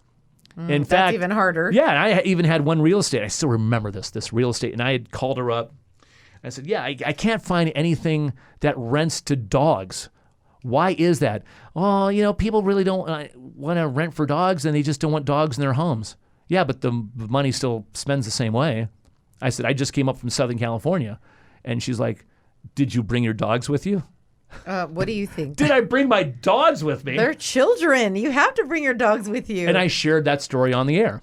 And a listener responded, sent me an email. Oh my God, my tenant just left and we have a doggy door in our house. Oh. If you want to go check it out. Yeah, sure, I'll go check it out. And they have the exact model doggy door that we had in our Riverside house. Okay. And it worked out perfectly. And then the next day she brought her kids and I made a special appearance in their classroom just to say hi. Hey, I'm cool. And she thought that was the neatest thing. So yeah, I ended up renting from a listener. That's awesome. Like 2 miles from downtown San Jose. That's awesome. So just that life where being in downtown, and you knew what it was like. I mean, you lived in Los Feliz, which is like you're right in the center of it, San Jose. The greatest neighborhood of in the world. The greatest neighborhood in the world. Is this what he says every time we drive by it? Well, dude, just the fact, though, that you're able to just experience that life outside the IE. Did you miss the IE when you were living up there? Absolutely. And the biggest thing was the terrorist attack in San Bernardino. Right. Oh, yeah. That's right. I was up there for that. And I basically, that's all we talked about. And I was like breaking up. I just could not get through breaks because it's so close to where you are now. It is. And I know, it's right around the corner for me. We had we had just been there doing like a lunch thing where we crashed the office and did a lunch. So I knew that area well. And I knew if I was on the air, if I was still down here, then we'd probably do fundraisers or whatever. We would be there. We would do something. Yeah. We would put listeners on the air talking about the whole thing. Yeah. Right. So that was the hardest thing. How long were you up there in San Jose? I was up there for 4 years. Okay. That's a long time. 1 by myself and then 3 with the wife. And the problem was, we had a bonding because I'm going out and doing street hits or whatever that they'd never heard of before. Yeah. I took my practices from 99 when I went up there and I'm living the life. I'm like, this is cool, blah, blah, blah. Concerts were like, I went to so many shows up there. More shows than I ever did here. Hold on, I remember that because I would look at Jeff Pope's Facebook and I'm like, this guy's at a U2 show. Right. He's at a what concert did you go to? It was U2. They were playing at SAP Center, and again, I could park at the radio station for free and walk the 10 minutes to the arena. And great. Our house was 2 miles away from the radio station. And there was one time when Bono finished, he's like, "Good night, San Jose." It is 10:28. And I'm like, you want to go to the bathroom, honey? She's like, no, I'll hold it till I get home. We got home at 10:44. Yeah. I'm not kidding. Every show. You name any artist. Because when you go to the Bay Area, if you're that big, you don't do San Francisco. No, yeah. You either do the SAP Center or you do one of the stadiums. And the newest stadium was Levi Stadium, which is right next to San Jose. Yep. So, I mean, I'm talking second row to see Taylor Swift, third row to see Coldplay. Just every act. I mean, so many. That was the thing I miss. Just because I didn't have a 3-hour drive to get back home from LA. Before we move on with the career move, favorite concert while you were up there, if you had to pick one. Coldplay was phenomenal. He says the same thing about Coldplay. Phenomenal. Yeah. I mean, just Elise Cara, she opened for him. Oh yeah, so it was a Head Full of Dreams tour. Yeah, exactly. Yeah. And the only time Chris Martin got booed, he's like, "How's it going, San Francisco?" And they're like, boo! Because that's a San Jose crowd. Yeah. San Francisco only has 700,000 people. San Jose, you're dealing with 1 million. And San Jose, again, it's like... That's not us. No, San Jose is the IE of the Bay Area. Right. They're the biggest. Yeah. They get no love. Yeah. And so I could relate to that. Okay, I worked in the Inland Empire. I totally understand San Jose not getting the love that San Francisco gets. Totally understand that. Great show. Yeah. He's probably like, what did I say? Yeah, I know. I know. Alicia Cara, she got it right though. Oh, she's so good, isn't she? Hey, how you doing? What's going on, Bay Area? So what do we? She's like, what is Santa Clara? How you doing, Santa Clara? We're like, yeah. And I even made a point. She gets it. She did her homework. She shouted out the city. Got Bay Area all together. Yeah. Yep. Awesome. So you were there for what 4 years? 4 years. 4 years, yeah. And then so what happened? Why did you come back? We got it was almost a Clear Channel situation where we were bought out. We had a solo owner, and he sold us to Alpha Media. Alpha Media bought all these radio stations from this guy, and I remember the press release the very next day. Alpha Media bought 200 radio stations.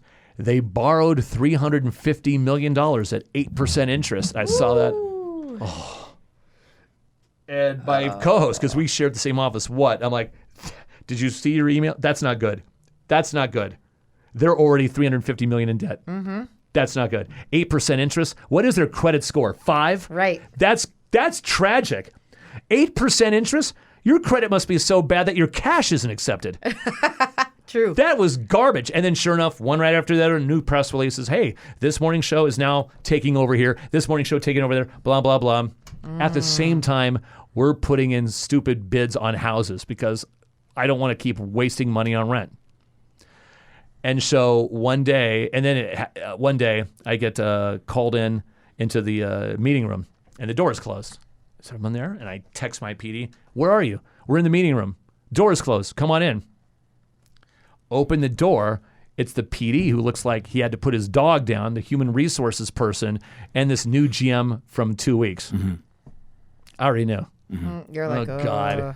And she's like, we're going to go in a different direction, but thank you for everything. And I just remember taking my hands, slamming it on the table. Bam! It's a damn good thing we didn't get that house. Right. Because if we did, my wife would have come up in here and kicked all your asses. And she would have wailed on you. So thank you. Wow. So you had to do that all over again. Right. I went home.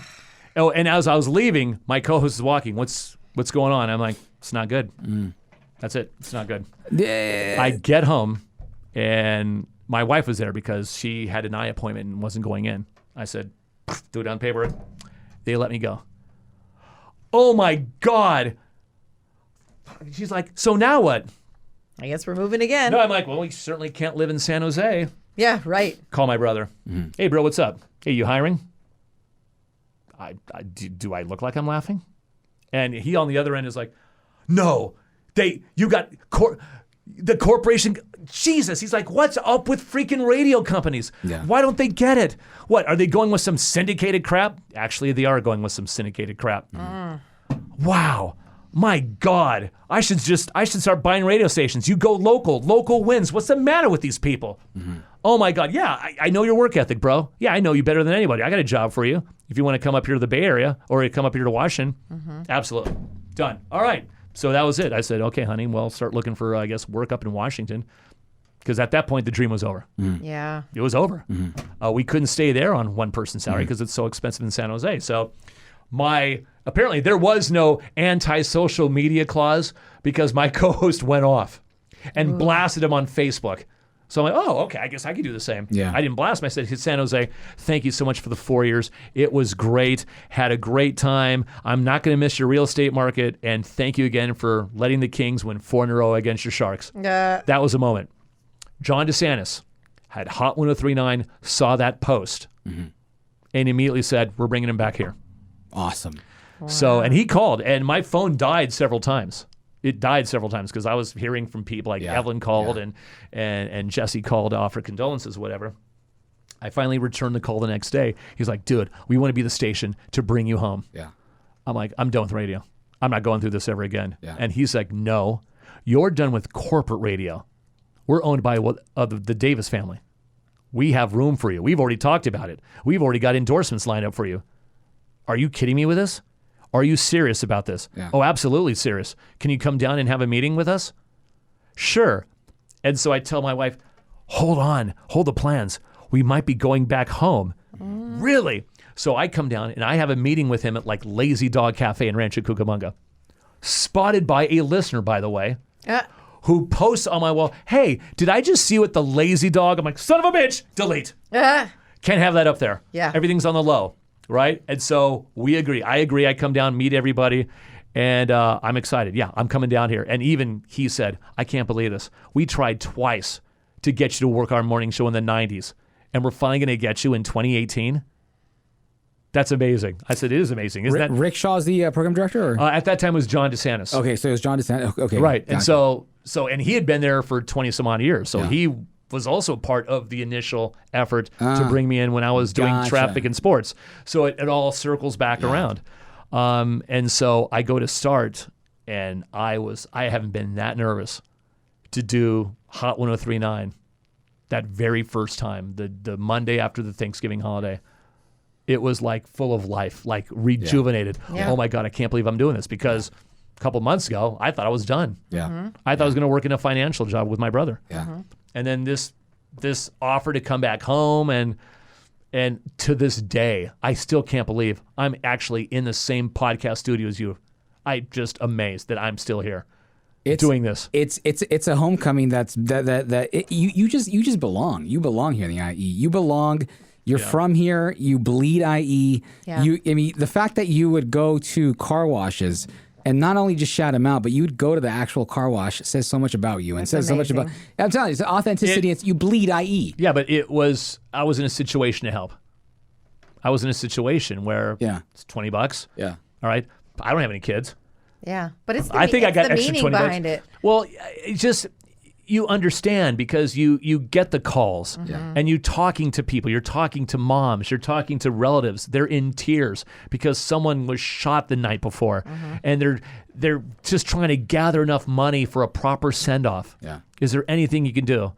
And to them, just shouting it on the radio is gold.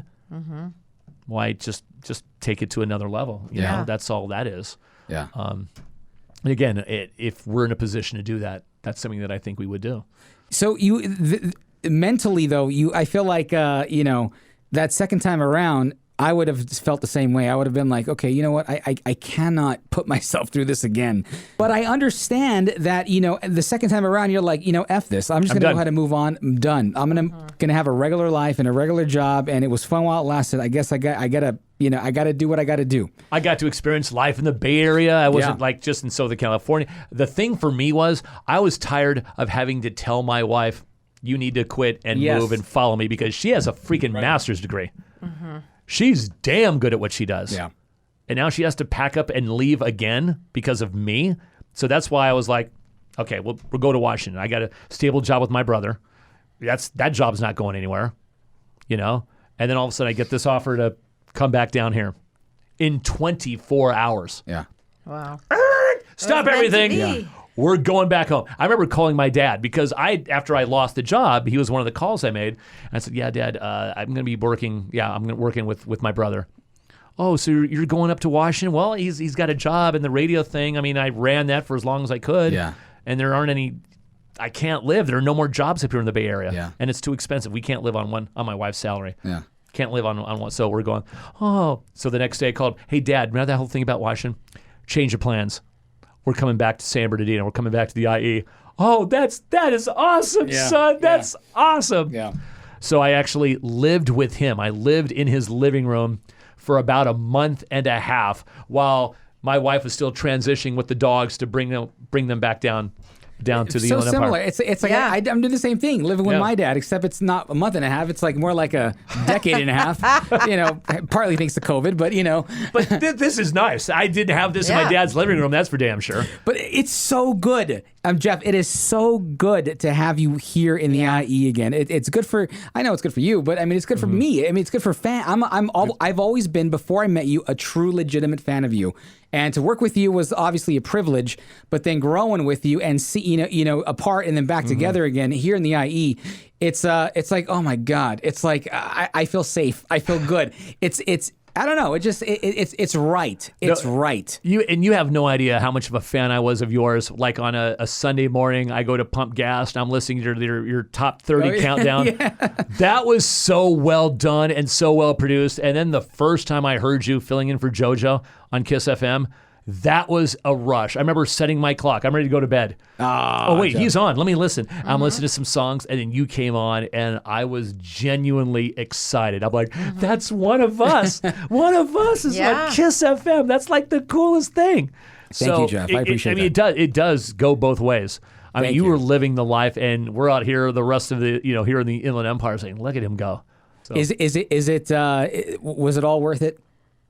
it's been a crazy life. And the fact that I'm in my 50s now and I'm still getting paid to talk into a microphone and wear headphones That's awesome. and listen to music. And it's music I like. Yeah. All right. I genuinely like listening to Peaches by Justin Bieber. Yeah. I like that song. I like that song Get the too. peaches out of Georgia. Get my weed from California. I like that song. I like the music I play. Yeah. There's some folks that have to fake it because they're not really into the songs. Yeah. I love Ariana Grande's Positions. I just dig the song. Great song.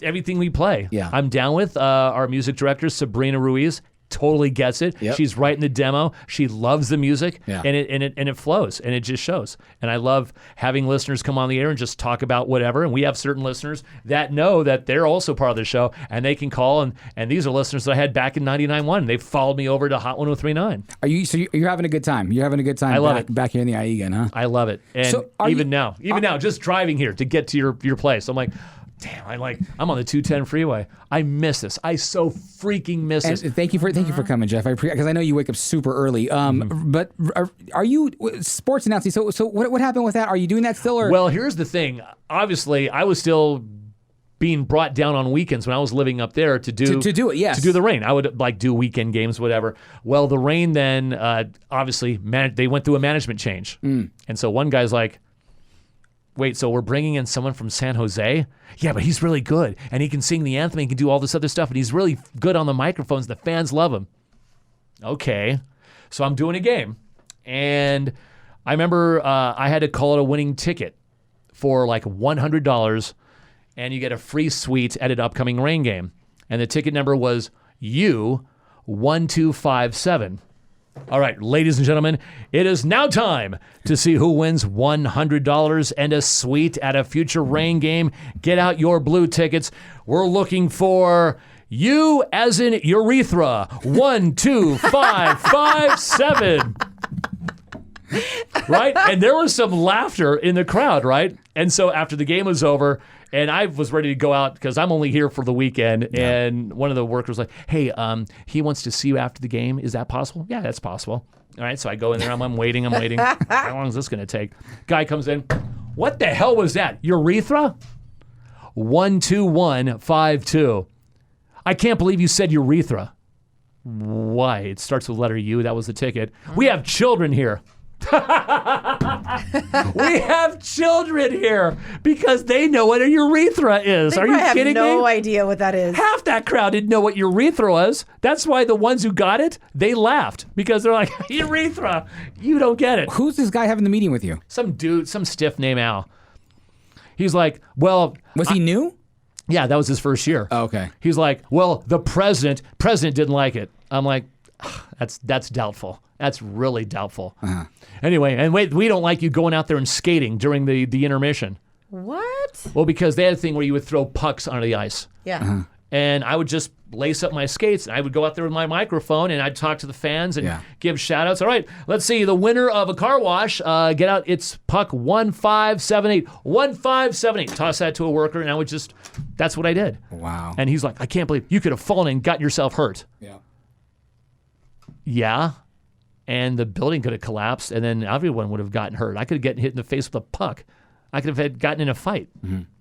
So that was it. So that was the end of that era. And then he eventually went somewhere else. And it was funny. I was sitting at home about a couple years ago, and I get a text from the Kings mascot. Hey, are you in San Jose or are you back home in the IE? I'm like, I'm here in Riverside. Why?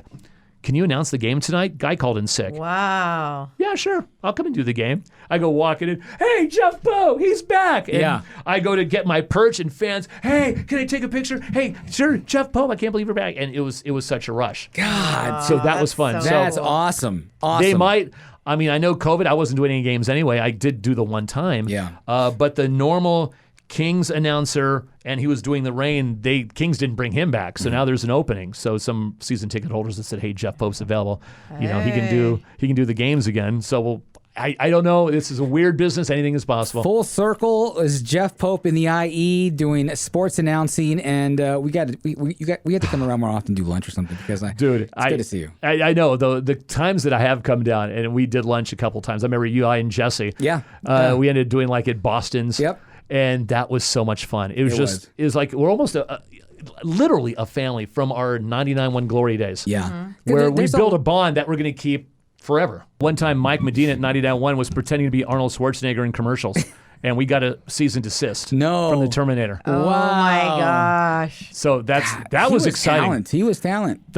We were just filled with talent. Yeah. Absolute filled with talent. Jeff Pope, I want to thank you for being here on Radio Flyer. Can I share? I have to share an airplane story with you. Yes. Sure. Yes. Because I know Radio Flyer, this is a big deal, whatever. The first time I've ever been in a Cessna. And again, I just want to say, how awesome is it that you are a freaking pilot? My God, that just wraps my mind around that. Yeah. So my first time doing traffic reporting, and I applied for it because I was working in LA, and hey, we need somebody who can do some traffic reporting. And I was brand new. Yeah. Hey, I'd like to go for it. Yeah. I remember going up the plane, and they picked me up at Cable Airport because I lived in Upland, so I can just drive right over there, and this worked out well. And guys like, you ever been airsick before? Airsick? He's like, you've been in a plane, right? Yeah, I've been in a plane. Of course, I was 7 years old in a freaking jet heading out to Chicago on vacation, but I've been in a plane. So I'm like, yeah, let me just wrap up the rest of my sausage McMuffin. So now I'm in the back of the plane, and I'm just supposed to learn landmarks. So I've got my Thomas guide.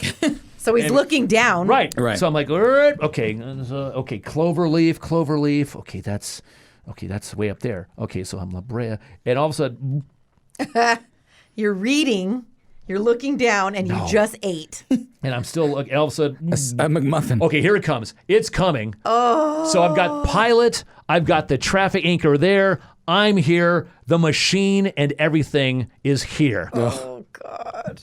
I just, for the team, and down the shirt it went. That's what I was thinking. Jeff. What else do you do but throw I up took in your it shirt? for the team because there's no way. That's my first day up in the plane. Right. Oh, my God. And so the guy's like, so how's it going back? And he tells pilot.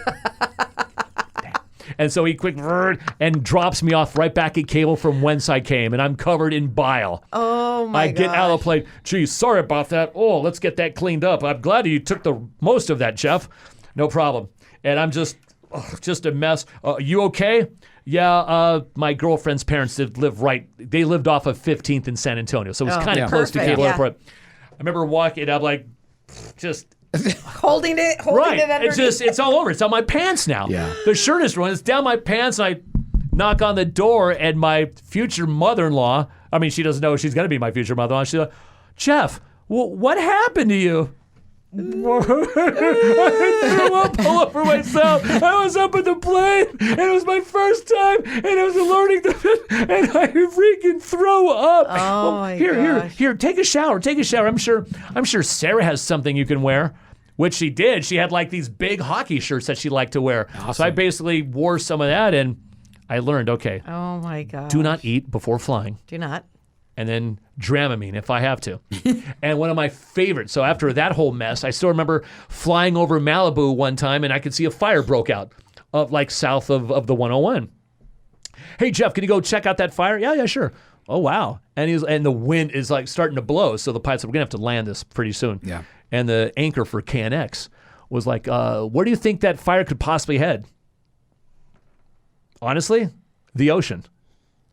Oh, well, then we'll go ahead and land. We'll get somebody else. And sure enough, the fire burned all the way to the ocean. And so I was like, wow, I was actually up there for that the very first time. Yeah. And you could see it. I'm like asking me. And so I did, before the guy got up, the actual news anchor, I had to do a couple of news reports for KNX. Talking about this fire that broke out. And now we have closures and this is happening. And it's the direction it's headed, this could go to the ocean. Yeah. So hopefully we can get some, and I was like nervous as hell because this is live. Yeah. KNX. Yeah. Like now I have a whole bunch of listeners right now. Right. And then with the plane, I still remember one time, and it was gorgeous, crystal clear day, like the day before it rained. And so the next day, there's not a cloud in the sky. It is gorgeous, and we're flying, and the pilot is like, you want to go to Catalina? Oh, that's awesome. Catalina? We can go to Catalina? We're in an airplane. They have an airport in Catalina? Yeah. Absolutely. Yeah, they do. Want to do something? Sure. So what do I say then? Because I'm supposed to be over a freeway.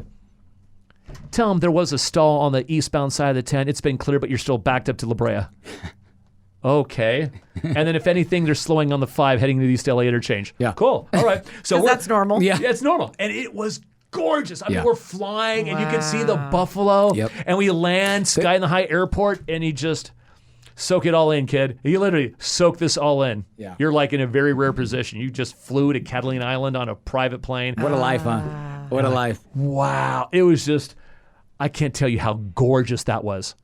You know, we were talking about the gorgeous. feeling of doing radio and loving and being so passionate about it. But when you also have that passion for flying, oh my gosh, I mean, it's right? greatest feeling in the world. Which is what you have. And so to see you parlay your passion for flying into what you're doing, I just had a passion for Catalina because as a kid, my mom would drive us around Palos Verdes Peninsula and then look out on a clear day and like, oh, that's beautiful. So this guy offers to fly me there during my job. I'm getting paid, and I just made up a lie about a stall on the 10 freeway. Well, they call it the $100 hamburger. If you ever want to go for a $100 hamburger, And Catalina? the burger itself is probably $10, but you're paying $90 in fuel To get there. Yeah, to get there. So I mean, but that's what private pilots do. It's a fun scene. Well, whatever you end up doing this summer or fall when things start to get back to more normal, activity, keep in contact because it'd be great to see you out in the streets again here in the IE. We'd love to go. Yeah, Oh, absolutely. Michelle and I'm sure there's a lunch. If I end up doing a rain game down the road, Yeah. I know people. I could leave some tickets behind. Oh, okay. We would love to go. Michelle, do you have any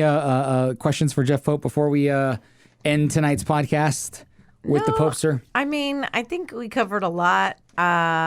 We'd love to keep in touch. We'd love to have you. We like to have reoccurring guests, so we'd love to have you back on the show. I think it's assumed that we keep in touch, the family that we are, whether it's you or Nick Knack. Yeah.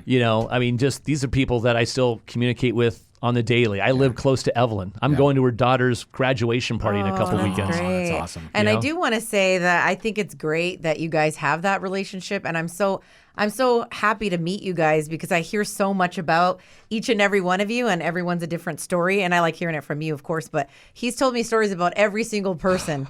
So one by one, everybody comes in here and I'm like, I love them. I love them. I love them. And it's a great family to be a part of. I'm glad I could be here to meet you guys. Well, especially when you consider that Jesse, I, and Evelyn, we were all competitors.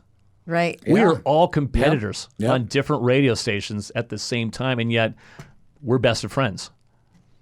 You know, Years after. till we die. A shout out to Jesse Duran, by the way, because I wouldn't be here if it wasn't for Jesse Duran. So. Yeah. Dude, I wouldn't be here. I'm so happy to have you here in my home studio. Jeff Pope, everybody. Yeah. No, this is special. I'm impressed as all hell. Wow, you got special bonus Jeff Pope time because it is past my bedtime. I It know, I is. see that. Dude. A few minutes past. Whoa, that's a 20. That's subtract. It's 8:05. Are you kidding me? God damn. So we He's like, I'm already sleepy. Wow. we're like 20-something episodes in, and I haven't figured out how to close out Radio Flyer yet. So I usually leave it up to the guest, so Jeff Pope, to take over and give us the Jeff Pope outro and conclude the show. Thank you so much for listening to this podcast. Please return your tray tables to the upright position and have a great flight. Yeah. Love it.